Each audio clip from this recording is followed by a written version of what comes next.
हिंदी में यूपीएससी की तैयारी से संबंधित प्रोग्राम्स को देखने के लिए सब्सक्राइब करें स्टडी IQIAS हिंदी।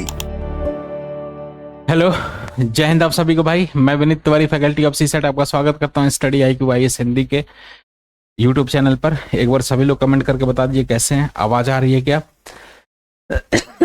मैं आप लोगों को एक बात बता दूं कि तब तक आप लोग कमेंट करिए, मैं आपको बताता हूं कि ये संपूर्ण बैच है। अगर आप इसमें ज्वाइन करना चाहते हैं तो स्टार्टिंग है हमारा, अगर VT लाइव कोड का इस्तेमाल करेंगे तो मात्र 9,999 इसकी स्टार्टिंग है। ओके, इसमें आप ज्वाइन कर सकते हैं। कक्षाएं प्रारंभ हो रही हैं 19 फरवरी से। ओके, इसमें हमारा gold, platinum and silver batch है। ओके, प्लेटिनम की बात कर लो तो प्लेटिनम बैच में आपको CSET की क्लासेस इंक्लूड मिलती हैं। फिर हमारा SPTY बैच में SIP का प्रोग्राम मिलता है, success in prelims mains residential programme मिलता है, और फिर उसके बाद से टेस्ट सीरीज मिलता है, मेंटोरशिप मिलेगा। तो हमारा प्लेटिनम बैच में मिलेगा और बैचेज स्टार्ट होंगे 99999 पे। ओके, और बाकी और जो ये सिल्वर की है, फिर प्लेटिनम गोल्ड का आपको डिस्क्रिप्शन बॉक्स में लिंक है, वहां पे आप एक बार क्लिक करके देख सकते हैं कि क्या क्या उसमें इंक्लूड है। ओके, सब में अलग अलग फंक्शन इंक्लूड है।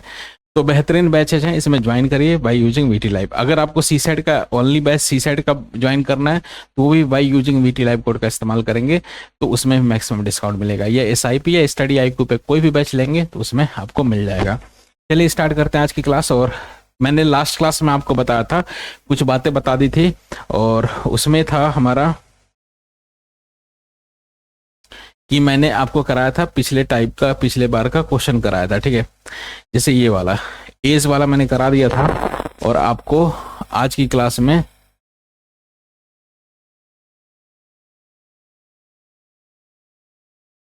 ये एज वाला करा दिया था। और ये देखिए, और ये इनकम एक्सपेंडिचर का क्वेश्चन था। सेम वैसे ही है कि जैसे देखिए दो संख्याओं का अनुपात दे रखा है, और दोनों संख्याओं, एक बार क्वेश्चन पढ़िए। दो व्यक्तियों की मासिक आय का अनुपात 2:3 है, उनका खर्च का अनुपात 5:9 है। यदि प्रत्येक 600 रुपये की बचत करता है, प्रत्येक 600 रुपये की बचत करता है, ओके, तो कह रहा उनका आय बताइए। अच्छा एक बात बताओ, इनकम होता है खर्चा, इनकम होता है, इनकम क्या होता है, वो हमारा सेविंग होता है, और प्लस का एक्सपेंडिचर होता है, यही तो होता है। अच्छा, इनकम में से सेविंग घटा देंगे तो भी एक्सपेंडिचर आ गया, इनकम में से एक्सपेंडिचर घटा देंगे तो सेविंग आ जाएगा। ओके, तो देखो इनकम है हमारा, मान लो ये 2x हो गया, और पहला इनकम 3x हो गया। दूसरे वाले का इनकम पहले का जैसे 2:3 के रेशियो में, पहले थोड़ा इसको मिनिमाइज करता हूं मैं, या चलिए यहीं पे कर लेते हैं। इतना तो हमारे लिए बहुत सफिशियंट है, मोर देन सफिशियंट है इतना स्पेस। ओके, अब देखो पहले का इनकम 2x मान लेंगे, दूसरे का 3x हो गया। ठीक है, अब कह रहा दोनों के दोनों 600 की सेविंग करते हैं, तो 600 अगर दोनों में से हम सब्ट्रैक्ट कर देंगे, 600 सब्ट्रैक्ट कर देंगे तो ये हमारा, ये इनकम कमाया, फिर सेविंग घटा दिया तो ये एक्सपेंडिचर आ गया। दूसरे वाले का खर्च आ गया, ये कमाया। देखो जो कमाते हैं आय होता है, ये हमारा आय होता है, सेविंग मतलब बचत होती है, और ये हमारा खर्च होता है। तो आय को कितने तरीके से यूटिलाइज करते हैं, कोई भी पैसा कमाता है इंसान तो या तो वो खर्च करता है या तो बचाता है, यही तो है, इसके अलावा कुछ और नहीं है ना।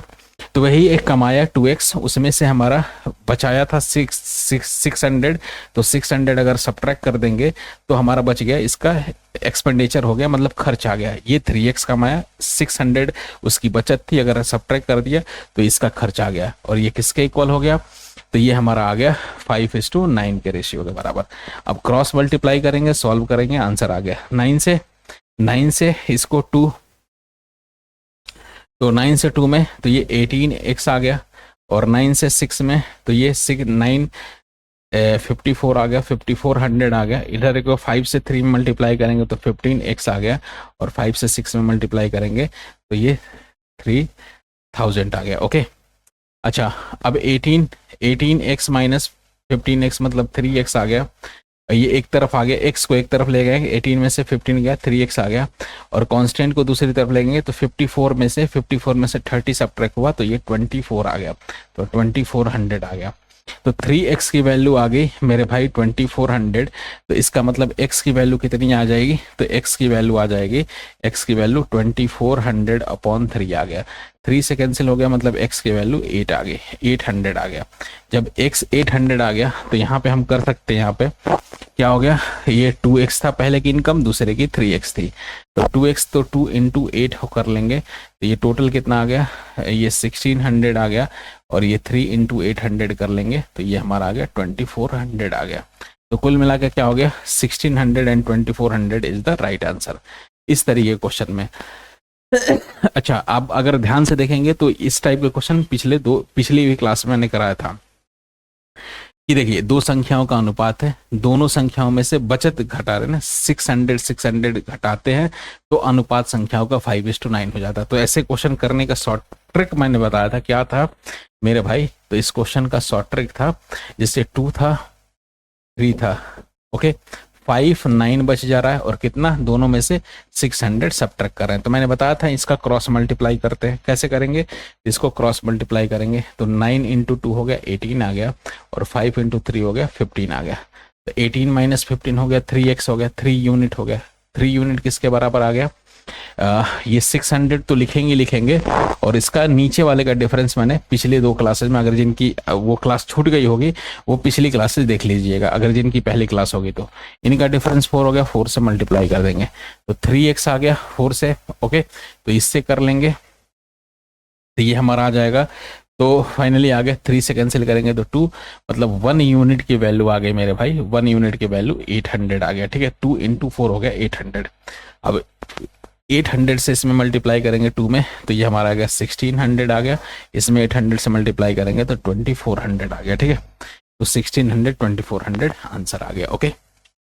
चलिए एक और क्वेश्चन में लिख देता हूं,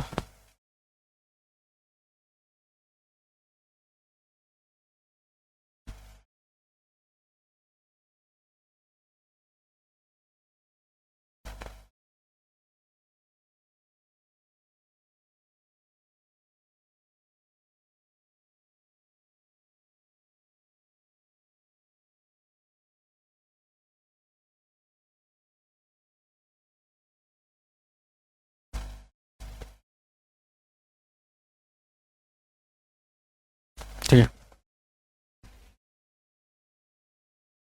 ए और बी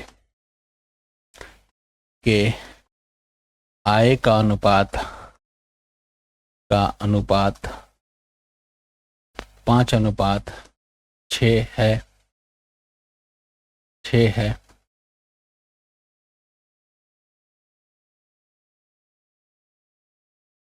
तथा उनके खर्चों का अनुपात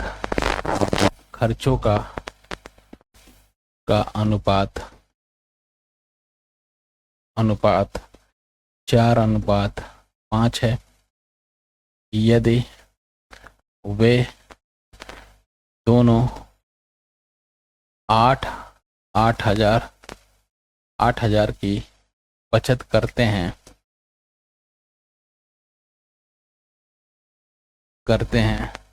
तो उनके आय ज्ञात करें, ठीक है, आय ज्ञात करें, जल्दी से बताइए इसका क्या आएगा आंसर, ठीक है, ओके। कह रहा है कि 2 है, ए और बी है, हालांकि बहुत लोग डेटा देख लिए होंगे यहाँ पे, ए और बी है, ओके, इनके आय का अनुपात है 5:6 है, और उनके खर्चों का अनुपात है 4:5 है, ओके। कह रहा है यदि वे दोनों 8,000 की बचत करते हैं तो दोनों उनके आय का अनुपात, उनके आय ज्ञात करें। तो सिंपल है, एक तो तरीका है कि 5x पहले की आय है, ऐसे मान लेंगे 5x है, दूसरे कितनी है 6x है।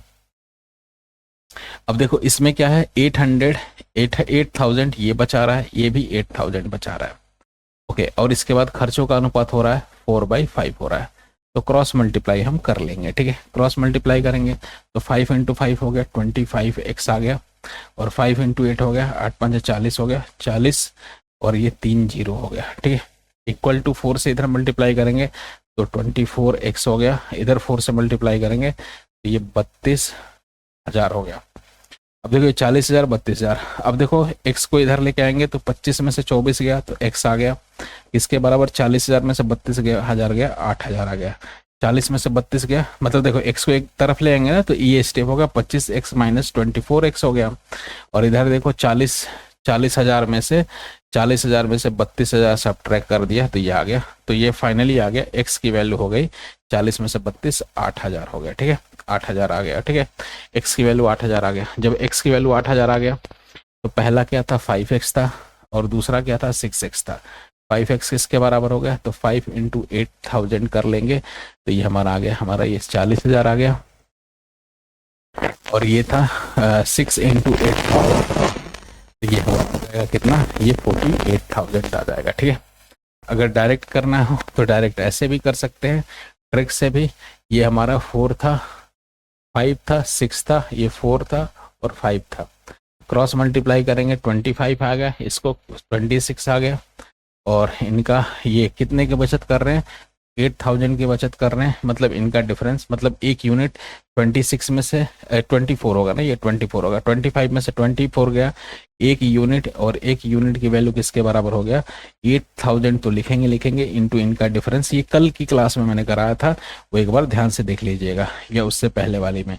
तो 8,000 आ गया और ये टाइप बड़ा इंपॉर्टेंट है। 8,000 जैसे ही आ गया तो हम मल्टीप्लाई कर देंगे इसमें 8,000 से, तो ये कितना आ गया, तो 5 इंटू 8,000 हो गया हमारा, ये 40,000 हो गया। और इसको 8,000 से मल्टीप्लाई कर देंगे तो ये हमारा आ गया 48,000 आ गया। ठीक है, ये हमारा आंसर आ गया। चलिए अब इसमें देखिए, इसमें क्या था हमारा जो बचत है ना ये सेम है, दोनों 88,000 बचा रहे हैं। अगर यही अलग बचत वाला दे दिया ना, अलग बचत में तो कैसे करेंगे, तो अलग बचत में मेरे भाई सिंपल है कि उसको थोड़ा सा इसी वर्जन से इसी तरीके से कर लीजिए। वो भी शॉर्टकट से हो जाता है, लेकिन उसका शॉर्टकट थोड़ा सा डिटेलिंग में ही हो जाता है। ओके, तो सबसे बढ़िया है इस वाले मेथड से, अगर सेम अगर बचत दे तो वो शॉर्टकट से भी कर सकते हैं। ओके, अगर अलग अलग दे तो अलग अलग देगा, तो इस तरीके से कर लीजिए, ज्यादा सही है। ठीक है, तो ये इसका एक मिसलेनियस टाइप हो सकता है अलग अलग बचत के साथ। जैसे दे रखा 2 व्यक्तियों की मासिक आय दे रखा 5x है, 5x मान लेंगे और दूसरे का 3x। अब कह रहा है ये पहला बचत कर रहा है 13,000, तो 13,000 घटा देंगे तो कमाया 5x, उसमें से 13,000 घटा दिया तो हमारा इसका खर्च आ गया। दूसरे वाले कमाया 3x, उसमें से 900 घटा दिया, 900 इसका बचत था, घटा दिया तो ये इसका आ गया, बचत घटा दिया तो इसका खर्च आ गया। और खर्च का अनुपात 9/5 दे रखा है। ठीक है, अब हम क्रॉस मल्टीप्लाई कर देंगे, क्रॉस मल्टीप्लाई तो 5 से 5 में तो 25 हो गया, x आ गया। और 5 से 13 में आ गया, ये 6500 आ गया। इधर करेंगे 9 से करेंगे 27x आ गया। और ये आ गया माइनस का 8100 आ गया। ठीक है, 9 इंटू 9। अब कांस्टेंट को एक तरफ ले जाएंगे तो 27 में से 25 गया तो ये 2x आ जाएगा। कांस्टेंट मतलब 27 में से 25, और इसमें से 81 में से 65 गया, 81 में से 65 गया तो ये 1600 आ गया। ठीक है, तो 2x की वैल्यू 1600, तो x की वैल्यू कितनी हो गई, तो x की वैल्यू हो गई हमारी 1600/2 आ गया। तो ये हमारा फाइनली आ गया 800। तो 800 आ गया। तो क्या पहला इनकम था 5x था, दूसरा क्या था हमारा 3x था। x की वैल्यू 800 रखेंगे तो 800 जैसे ही रख देंगे तो ये हमारा 8 5 40 4,000 आ गया। इसको रखेंगे 3 इंटू 800 रखेंगे तो ये हमारा 2400 आ गया। ठीक है, तो ये हमारा 24 and 4,000। ओके, ये हमारा इनकम का रेशियो आ गया। ओके, आई बात समझ में, बोलो ना।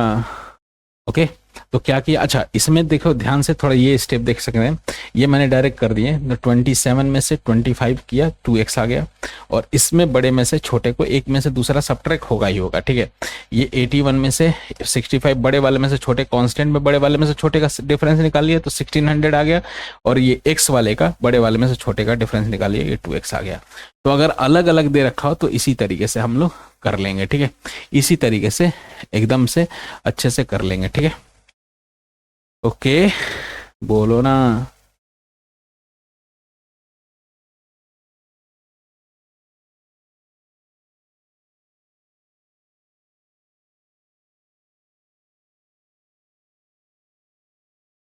अच्छा अब देखिए, एक छोटी छोटी 2-3 बातें मैं बताता हूँ। ठीक है, छोटी छोटी 2-3 बातें बताता हूँ। ये देखिए एक छोटी सी बात है कि प्रोपोर्शन किसे बोलते हैं। प्रोपोर्शन मतलब समानुपात किसे बोलते हैं। अगर 4 टर्म समानुपात में हो तो कैसे कैसे समानुपात में कैसे पता करेंगे। देखो तो कोई भी 4 टर्म समानुपात में होते हैं ना, ये छोटी छोटी कॉन्सेप्ट है, छोटी छोटी बातें हैं, ये स्टेटमेंट में हो सकता है, स्टेटमेंट बेस्ड क्वेश्चन में पूछ दे। तो समानुपात में होती है तो देखो क्या करते हैं मेरे भाई कि 4 टर्म अगर समानुपात में है ना, तो सबसे पहले क्या करते हैं कि पहले, और देखो जिस सीक्वेंस में दे रखा उसी सीक्वेंस में फर्स्ट और सेकंड का रेशियो निकालते हैं, थर्ड एंड फोर्थ का रेशियो निकालते हैं, मतलब a अपॉन बी निकालेंगे और c अपॉन डी निकालेंगे।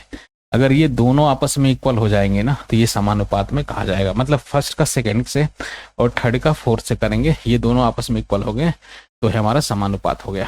अब यहाँ पे देखेंगे मेरे भाई प्रोपोर्शन की बात करेंगे तो इसमें कौन सा इसको फॉलो कर रहा है। मतलब पहले वाले की बात करेंगे तो 12/9 हो गया और इक्वल टू 16/12 हो गया। अब जरा इसको सिंप्लीफाई करेंगे तो 3 से ये 4 आ गया, 3 से ये 3 आ गया, 4 से ये 4 आ गया, 4 से ये 3 आ गया, मतलब 4/3 और ये 4/3 आ गया। ठीक है, 4/3 4/3 हो गया, मतलब यही पहला ही आंसर सही है।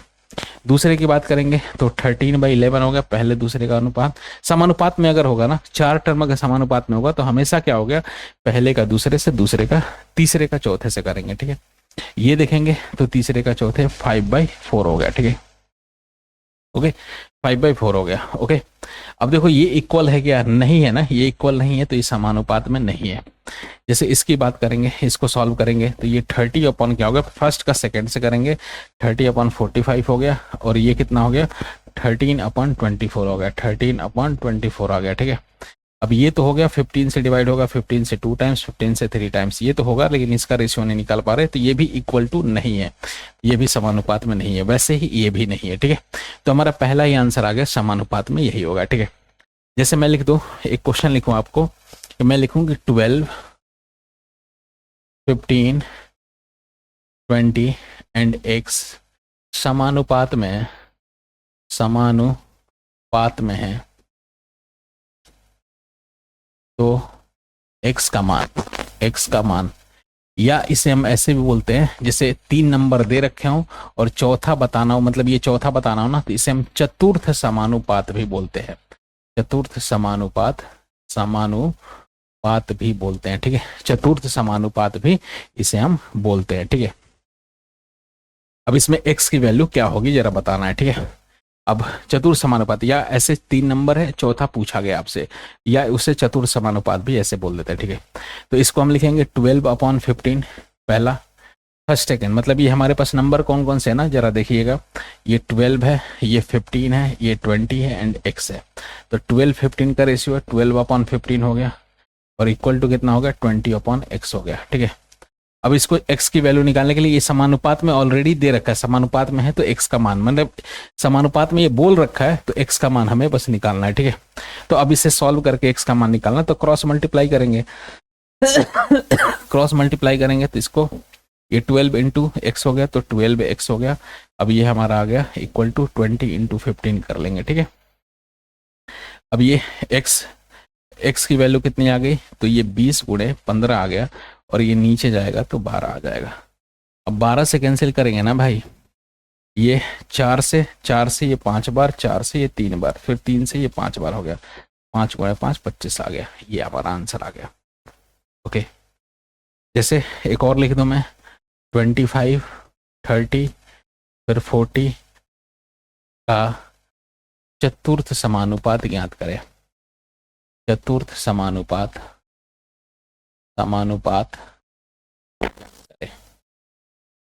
ज्ञात करें।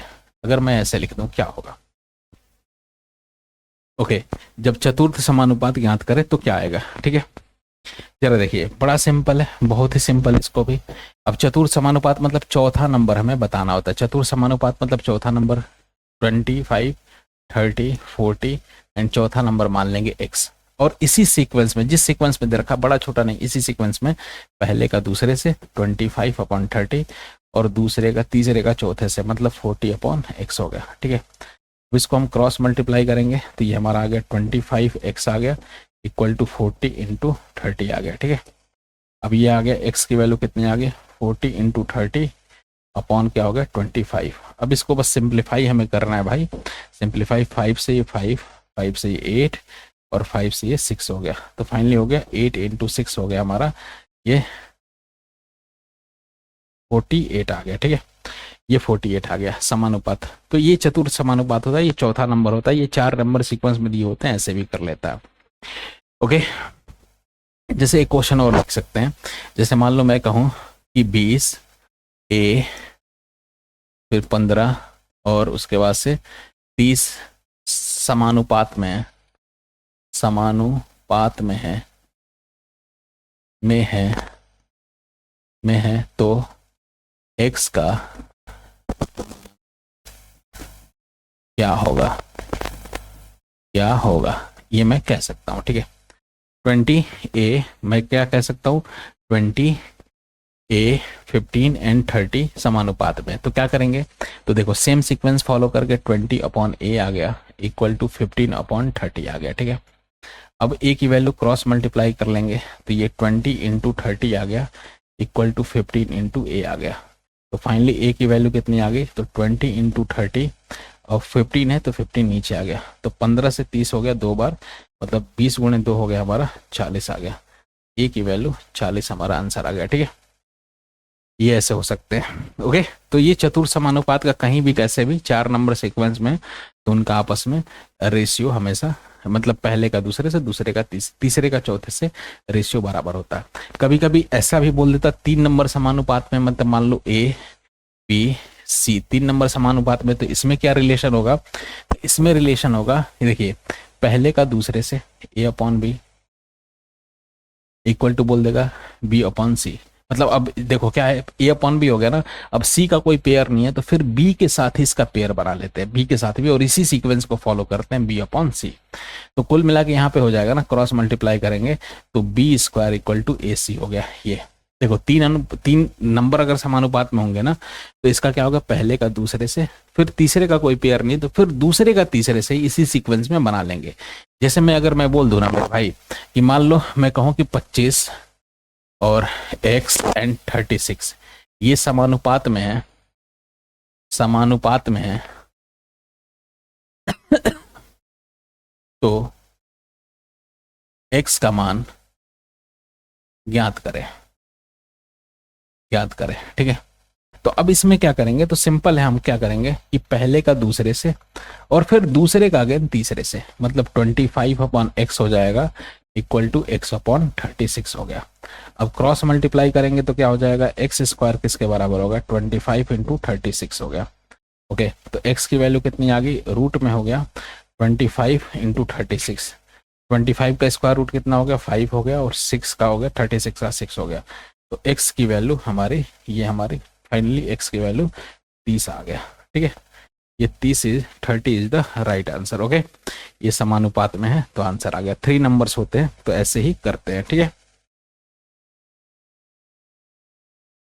जैसे ये एक क्वेश्चन है, इसका बताइए, जैसे 8 है, x से 50 है, एक क्रमागत समानुपात में, तो x का मान बताइए, जल्दी बताइए।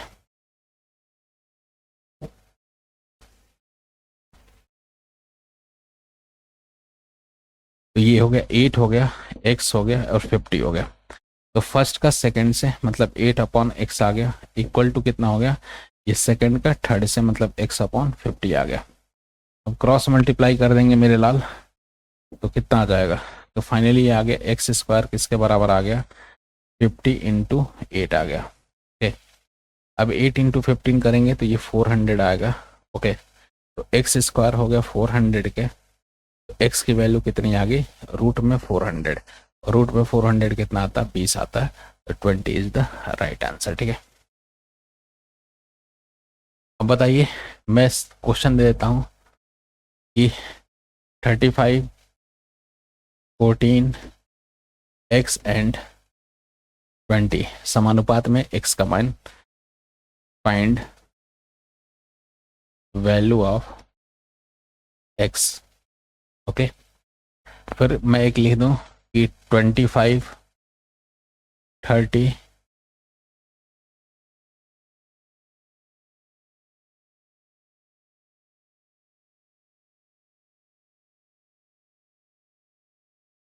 25 30 एंड x फाइंड, ये भी समानुपात में, find value of x. Comment box में इन दोनों के आंसर बताइए। क्लास कैसी लगी ये भी बताइए। और नेक्स्ट वीक ऑफ रहेगा। नेक्स्ट वीक सी सेट की क्लासेस, ये समझिए 2-3 दिन का ऑफ है, उसके बाद से सी सेट की क्लासेस रिज्यूम होंगी और बेहतरीन तरीके से मैराथन लेंगे और लंबी लंबी क्लासेस लेंगे और क्लास एग्जाम ओरिएंटेड सिलेबस भी स्टार्ट करेंगे। ठीक है, स्टार्ट तो वैसे एग्जाम ओरिएंटेड ही है, लेकिन थोड़ा सा और भी इफेक्टिव और शानदार तरीके से प्रैक्टिस कराएंगे। ठीक है, चलिए तो आज के लिए इतना ही, मिलते हैं हम लोग अगली क्लास में। जय हिंद, जय भारत। हिंदी में यूपीएससी की तैयारी से संबंधित प्रोग्राम्स को देखने के लिए सब्सक्राइब करें स्टडी IQ IAS हिंदी।